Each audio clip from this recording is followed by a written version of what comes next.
There it is. So a big warm welcome to everybody here today. Anger management, our lunch and learn for today. So we talk about anger management in lots of different scenarios.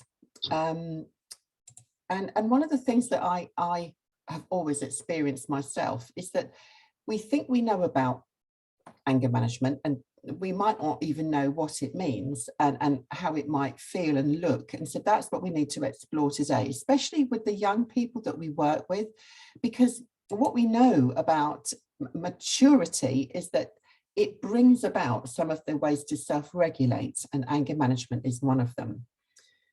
So I would say that this is a really important slide. Being angry isn't a problem, it's how you deal with it.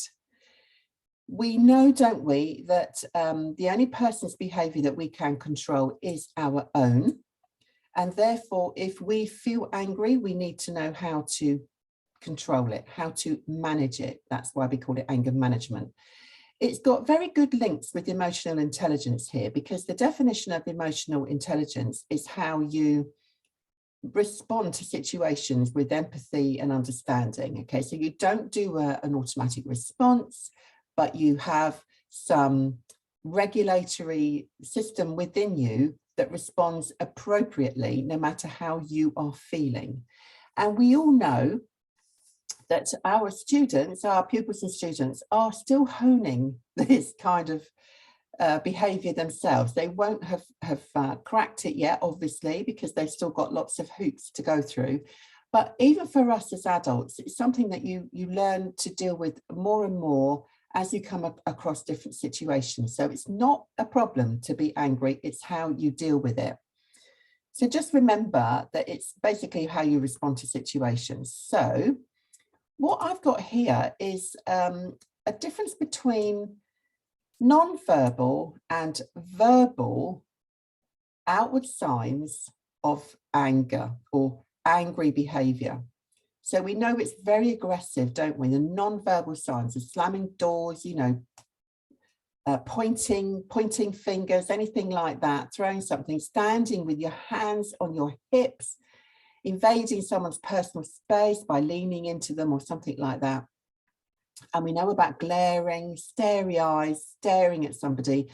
I mean, in the animal kingdom, they do that. They stare, the animals stare at each other, especially if they're a predator. They've got you in their sights. That's what it basically means. And so non-verbal angry behaviour comes in all these different shapes and sizes.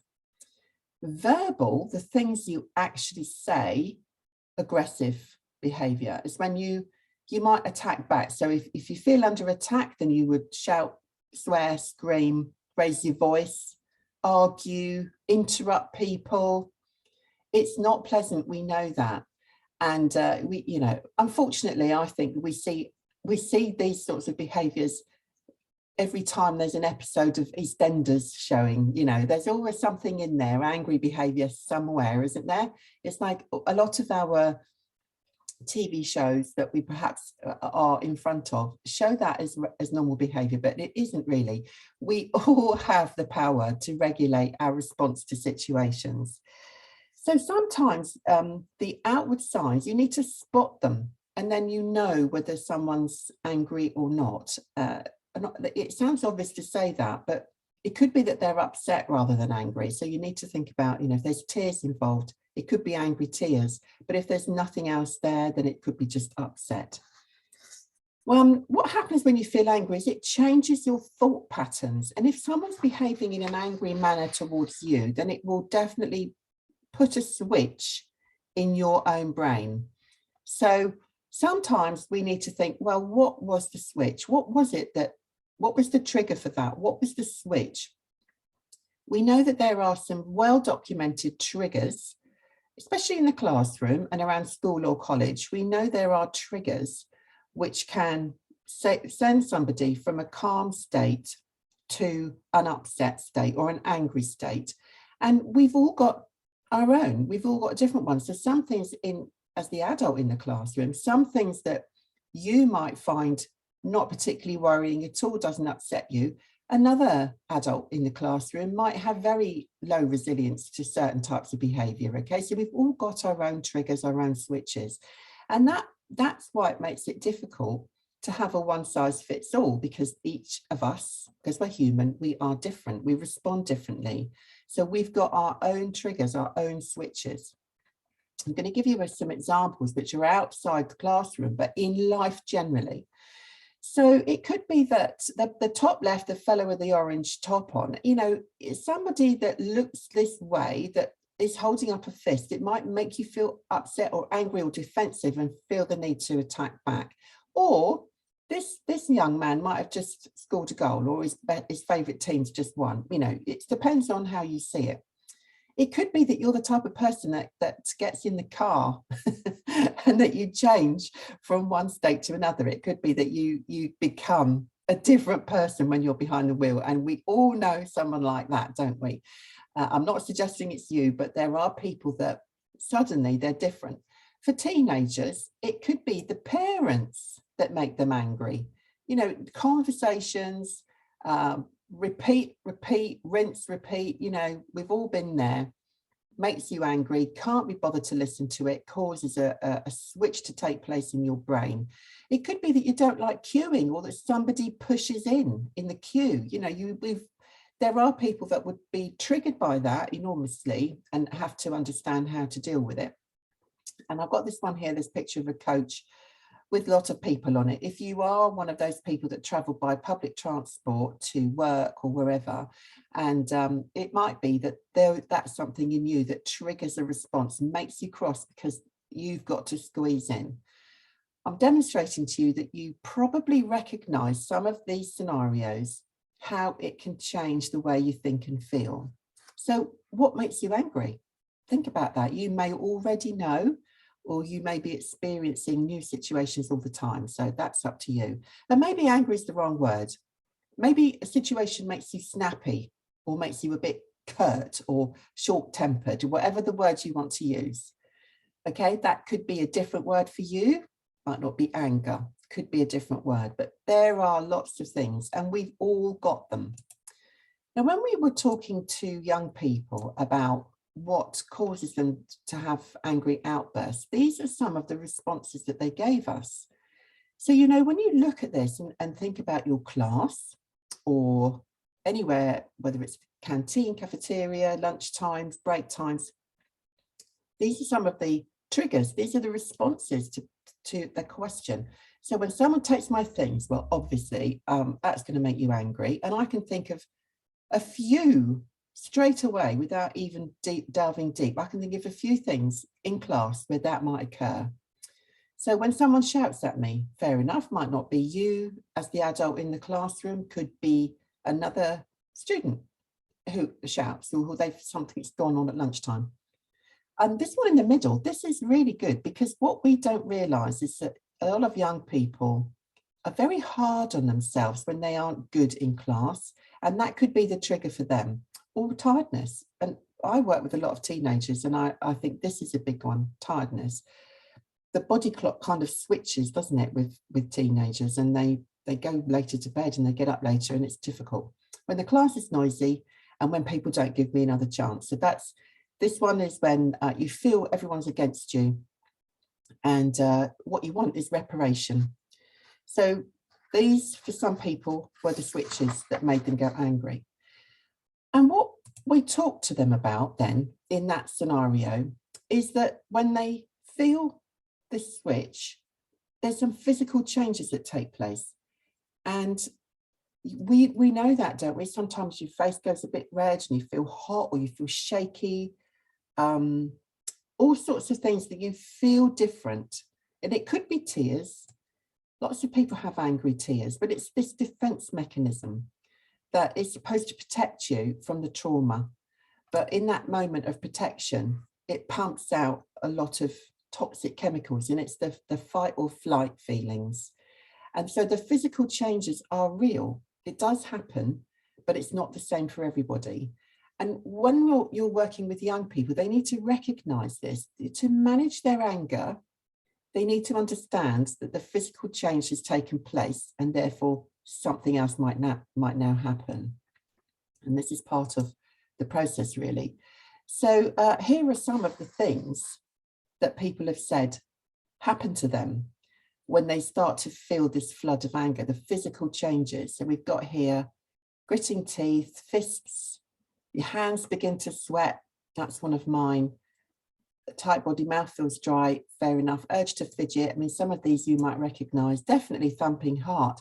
This one's interesting. Unable to hear what others are saying. So they just start to block out any further conversation, which isn't handy when you have to, as an adult in the room with a student who may be feeling angry if they're not listening any longer.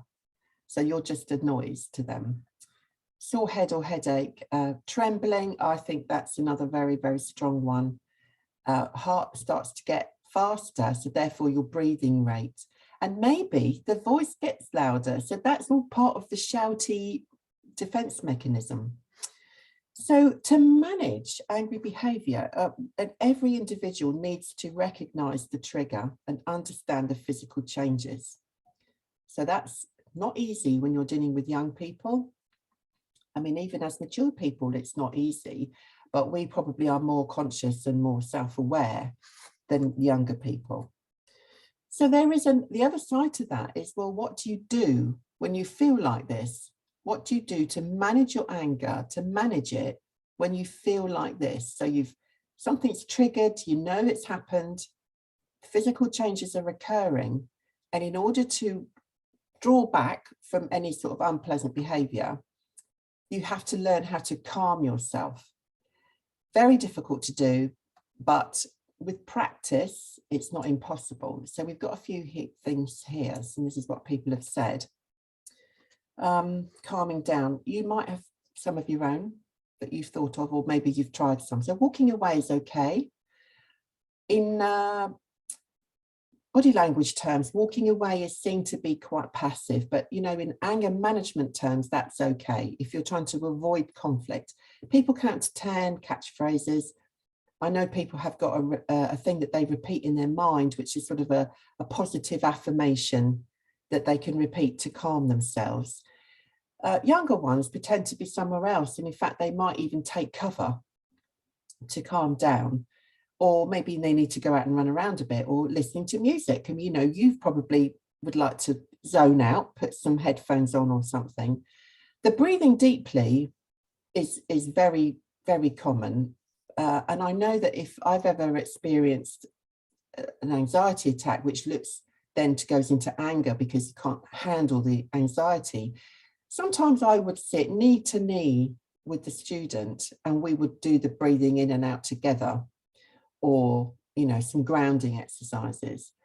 And then people would notice that they're a bit clenched up, grinding their teeth, etc. And you learn to or be aware of it, start to remove that. So I'm sure there are some things here which you might recognize, or that you could talk to your own students about and see if they can learn to recognize it in themselves, because I think this is the key. So this is how you might be able to manage your anger, and that's what we're talking about here. So look at the conflict cycle.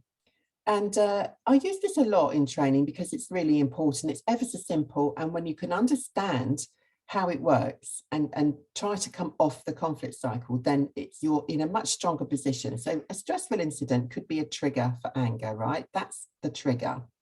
And what happens is it creates feelings. The feelings are upset, anger, rage, whatever it might be. And then there's the behavior that goes with it. So when you're talking about anger, the physical changes occur and then the behavior starts to change.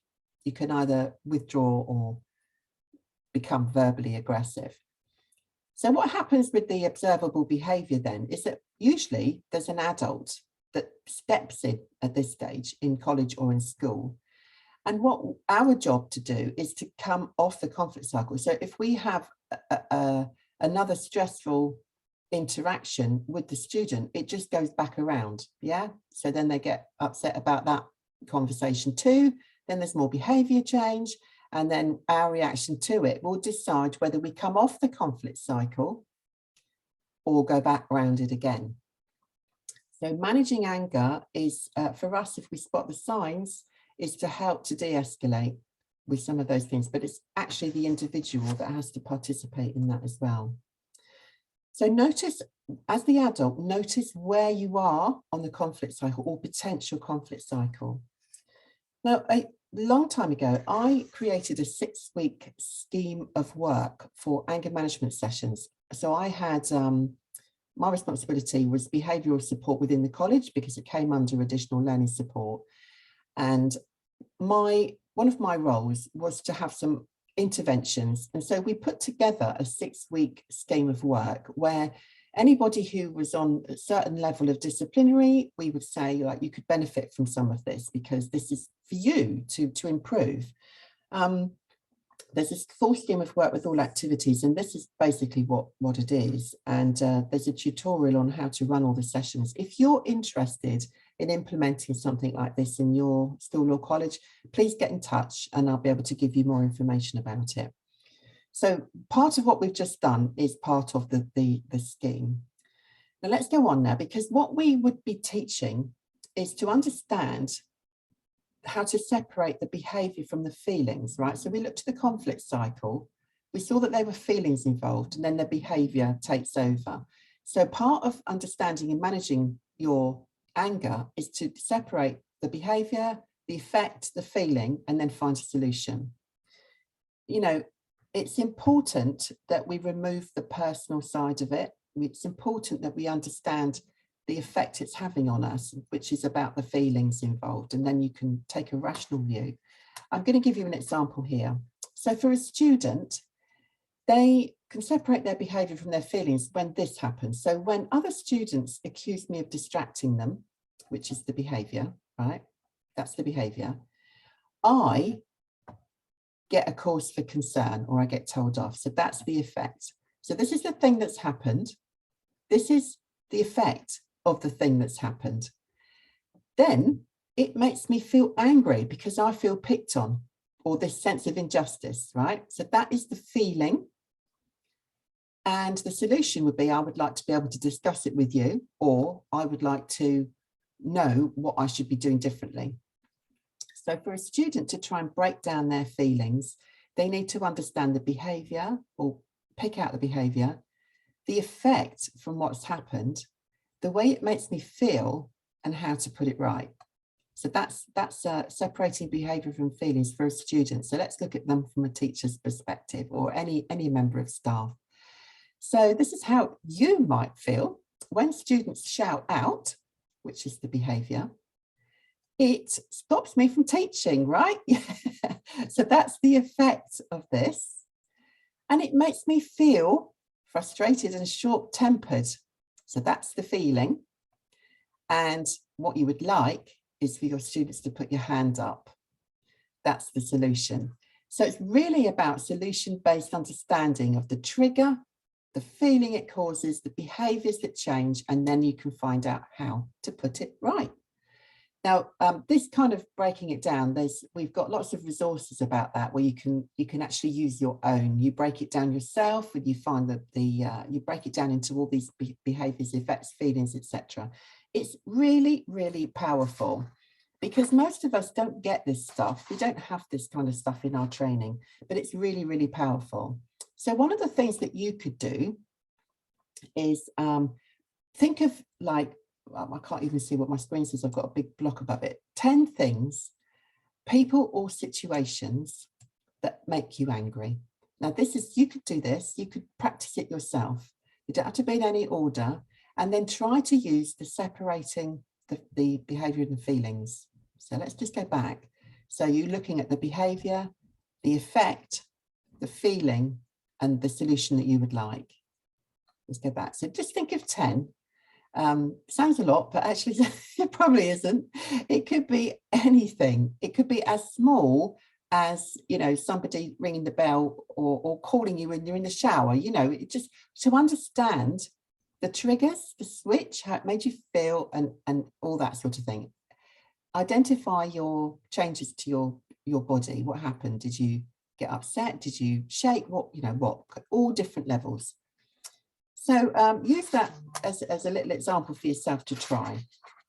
And remember that if you want to know more about this scheme, please get in touch, because there's a lot here that you could use. So all tutorials go alongside all the sessions, and you can roll it out into your own place of work.